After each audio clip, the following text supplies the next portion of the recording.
Tayammumdan negizinde en birinci iki farzı var.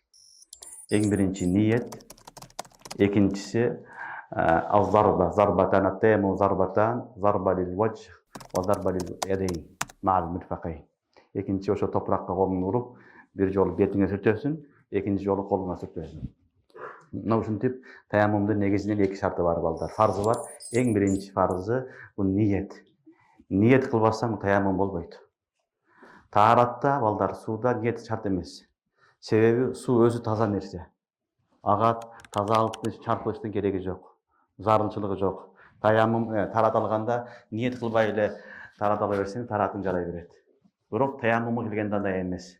Fatayammamu sa'idan tayyiba деген таяммумдун лугави манасы, балдар өз сөздүктөгү манасы ал-кас деген сөз. Кас ниет кылуу деген сөз. Ошон үчүн таяммумдун өзүндө, өзөгүндө ал не деген кас кылуу, ниет кылуу деген маана бар. Ошондуктан таяммум кылганда сөзсүз түрдө ниет кылыш керек. Ниет кылганда ошол таяммум менен мен не кыламын?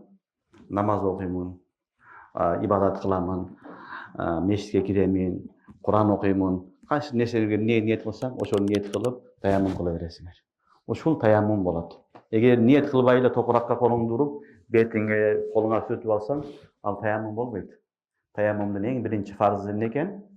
Niyet kılуу şart. Niyet kılınat. İkincisi tayammumda at-tayammum zarbatan. Birinci jolu kolundu mындай açıp durup toprakka urasın. Anan yüzüňe sürtösün betiňe. Birincisi daga kayra urasın. Andan keyin koluna. Kolga sürtkөндө mınawy manjalardın üstünden başlanat. Mындай kılıp manjalardın üstünden. Gördüňөрбү? Mындай kılat dagın, mınawy iki kol menen mындай kılıp çıkıp ketesiňer. Ошондо мынау үч колуң, мынау эмне болот? Мындай сүтүлөт. Мирфакты кошуп, кийин бул жага келгенде мынау эки кол, сөмөң менен бармак менен кошуп, мындай ачып кетесиңер. Мына ошентип таяммумду сүрөт ушундай. Мына ушуну таяммум деп айтылат. Ниет кылдың, бир жолу урдуң, жүзүңө сүрттүң, экинчисин уруп туруп колуңа сүрттүң, чыканак менен кошо, ушу менен таяммум болду.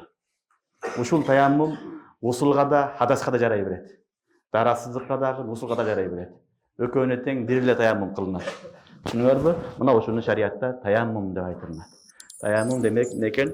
Суу жок болгон учурларда, үзүр болгон учурларда, суук болгондуктан, суу жок болгондуктан, ооруп калгандыктан, суу колдонуш мүмкүн болбогон учурлар болгон жерлерде таяммумда Аллах Таала бизге эмне кылган? Жеңилдик кылып берген. Бунун негизги фарзы биринчиси ниет, экинчиси эмне экен? Бир жолу колуңду уруп, жүзүңө сүртөсүң. Жүзүгө түшкөндөн кийин балдар тахлилул лихья дагы сүннат. Тахлилул лихья дагы сүннат. Ошол эмнеде сакалдарында тахлил кылып коюшлук сүннат. Уламалар айткан колун ачып жайсын дейт.